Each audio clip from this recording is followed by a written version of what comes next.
Good morning. Thanks, Pat. As Pat said, we're with Morton Community Bank. I'm with the business services team, and it's hard to believe it's been a year ago. I stood here introducing that new team to everybody. Since that time, I'm honored to have had the opportunity to meet with a lot of you and assess the different ways that we can help you with your collection and distribution of funds. I thought I'd take a few minutes this morning just to kind of go over what we're seeing as ways that we're able to help school districts with their funds management. We're seeing a great deal of opportunity in designing solutions, whether you're talking about your operating accounts with all the items, whether you're talking about investable funds. We're finding a lot of creative ways to help you there. As Pat said, a lot of you are in districts where there's multiple financial institutions. We think it's great that you have a relationship with all the financial institutions in your district. And while we appreciate that, we can also design solutions around that for your specific needs. Whether you're working with Morton Community Bank, whether you're working with any financial institution, one of the important things for your school district is to make sure that your funds are FDIC insured or collateralized. You've got to do that to abide by your investment policies. We have that through a promontory network. We actually have access to $50 million of FDIC insurance for each tax ID number. We also have the ability to pledge securities from our investment portfolio to your fund so that you're always good and secure. Other services that aid in the collection and distribution of funds would be ACH. You can have ACH credit files, ACH debit files. Credit files typically used for payroll, debit files for anybody that needs to pay you. Another solution for collection of funds would be merchant services, or the ability to accept credit cards and debit cards for payment. Now, we understand there's some fees that go along with that, and maybe the school district doesn't want to bear that fee. That's okay. We're finding that some of your booster clubs are seeing, the benefit of the additional spend when you have the ability to take cards. And so with that, they're finding that fee to be a very good value. The safety and convenience of credit cards is something that we're finding very valuable for the different district employees. We have a thing called Easy Business, which is where yourself or a designee can go on. You can open cards, you can close cards, you can look at activity, you can set restrictions, you can change limits. Can't hear me? All right. Oh, sorry about that. I thought I'd be loud enough. With that, we've also found it very convenient with the credit cards to have a couple of extra cards that aren't assigned to an individual within your district, where you can have a school district card 1, card 2. That way you can have these cards with nothing available on them until you've got a coach or a teacher that needs to take a class or a team on a trip, and then you can fund up that card with whatever you think would be appropriate for that outing. Remote deposit capture, that's also a good way to keep your folks in their seat and working all day long. You can make your deposits right from your desk using software and a scanner, and not have to take the risk of the checks or the employee leaving your district during the day. If you offer high deductible health plans, Morton Community Bank offers a health savings account that's very attractive, 1% rate on all balances. It's got the debit card access for your person and an authorized user, and we waive any fees for your employees on the HSA. With Morton Community Bank, all of the products and services that we offer, all of the customer service is handled by our team. 6 of us are at the Clock Tower in East Peoria. Then as Pat mentioned, Jeff Bresner is in our Bloomington Normal Community Bank. Jeff handles everything kind of east of Morton, Eureka, Bloomington Normal, Champaign. But you're always working with somebody directly from the bank. Now, certainly we have vendors that stand in if you've got merchant services or if you've got credit cards. We've got the 24/7 support for you, but during the banking hours, that's us. I've included, we've got these folders here full of information for you, but Jeff or I would love the opportunity to come out and meet with you at any time and see if there's any opportunities for us to design some solutions for you. So thank you for your time this morning.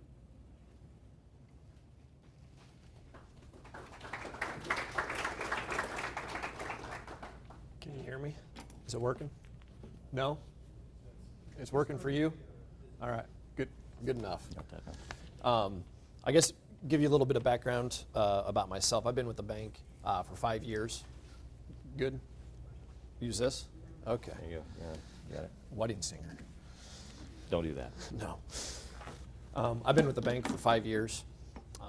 I was a credit analyst to begin with the bank, and effectively moved into commercial lending directly thereafter, 1 year getting my tutelage with the actual financials. So more or less I was dealing with small business owners, middle market customers, and opportunity came about where I got to get involved with municipality lending and school district financing. And what became apparent is that there was a niche opportunity to keep those dollars local in our community, that we lend to have our school districts grow, to have our municipalities thrive, and our counties. So at the end of the day, this is kind of an unknown potential to many of the actual superintendents, school district executives in our market.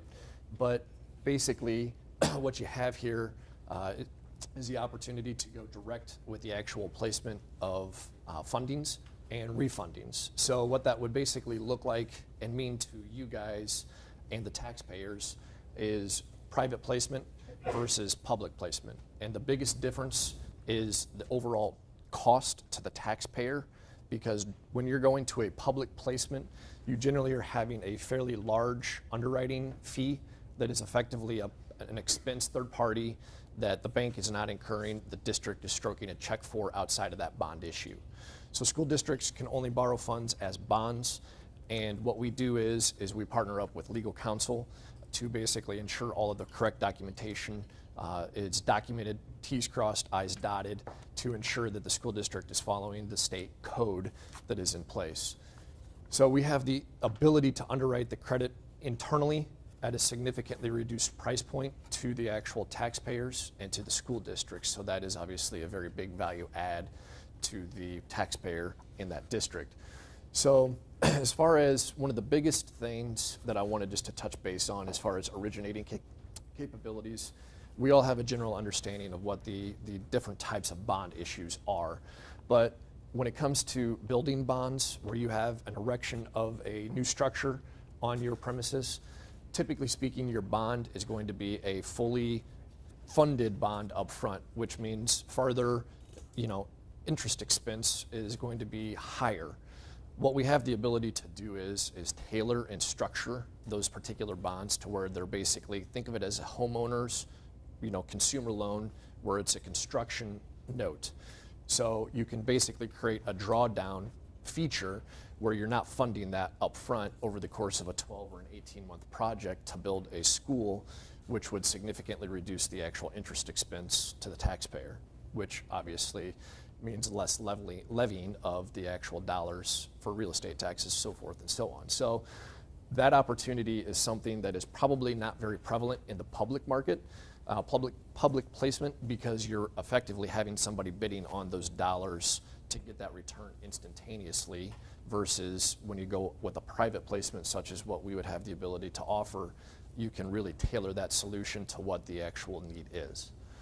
As far as the refunding capabilities, we have the ability to do current refundings and advanced refundings. There is some creativity that I get enjoyment out of problem solving on the advanced refunds to bring new creative ideas to school districts to basically reduce interest expense. Our job is to keep local dollars here and basically try and find a way to reduce interest that is being passed on to the taxpayer to pay. So as an economic driver, as an institution, the bank is committed to moving forwards with this here. We've basically kind of spearheaded this, and from the top level executives, everybody's in favor of this type of financing and lending. It's a niche market that's really probably not known very well, but with our partner here in Unland, with the deep roots that they have with school districts, this was a perfect opportunity basically just to kind of get that word out there to you guys. And more or less, if you have any questions or you have thoughts of a project coming up, I'd be happy to sit down and talk with any of you guys about those opportunities. So that's really, the school lending component. I'm more high level of a guy. John's going to be more in the weeds on the day-to-day of the operations on the deposit side. Go ahead. I just want to clarify, so you're saying doing the same thing that First Midstate Yep. or Stephen Nicholas would do? That's right. And what percent do you charge for your fee to do it? Just depends on what the opportunity is. I can tell you that in past, typically those types of institutions are charging anywhere between 2.5% to 3% as far as an underwriting fee. Sometimes they'll negotiate down off of that. But I will tell you that for what I've done historically, it's a 1/4 point, 1/2 point for that issue, which is a significant savings when you're talking $6 million of an issue for a building of a school district. Then when you would further exacerbate the interest expense that you would save if you were to do a drawdown versus a full funding up front, basically thinking of it as construction payouts to the general contractor, that obviously adds some significant interest savings. What attorney do you use? I will tell you that the level of comfort that I have with Chapman and Cutler on all of the legal documentation is very high. They're probably the best in the industry from what I've experienced as far as their thoroughness, their understanding of the state statutes and the laws. And really, from our standpoint, we basically are looking at a tax exempt, whether it be a bank qualified if it's a small issue underneath the $10 million, or if it's more than $10 million, bank qualification does not occur. So we look for those legal opinion letters that the legal counsel would provide to us, so that way we can price our loan or our bond matching up to that, because we can price, if it's a bank qualification, we can price more aggressive in the actual interest rate.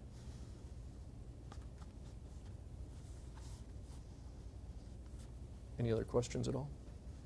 Well, just a comment.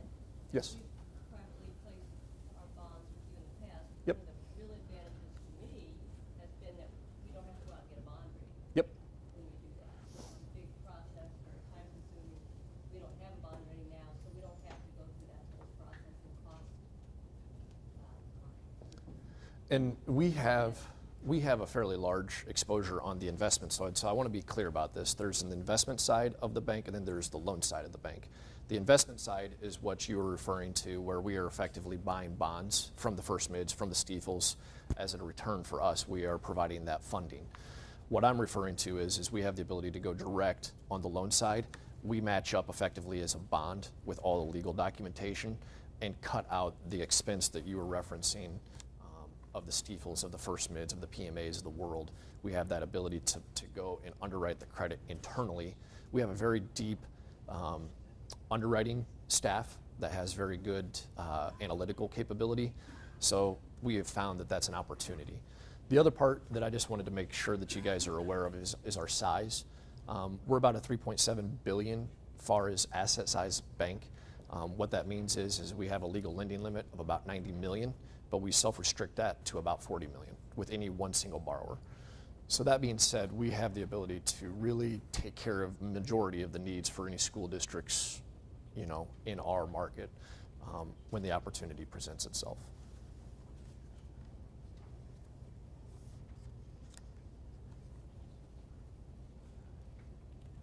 Any other questions at all? Thanks, guys. Thank you. Thank you for your time. Thanks.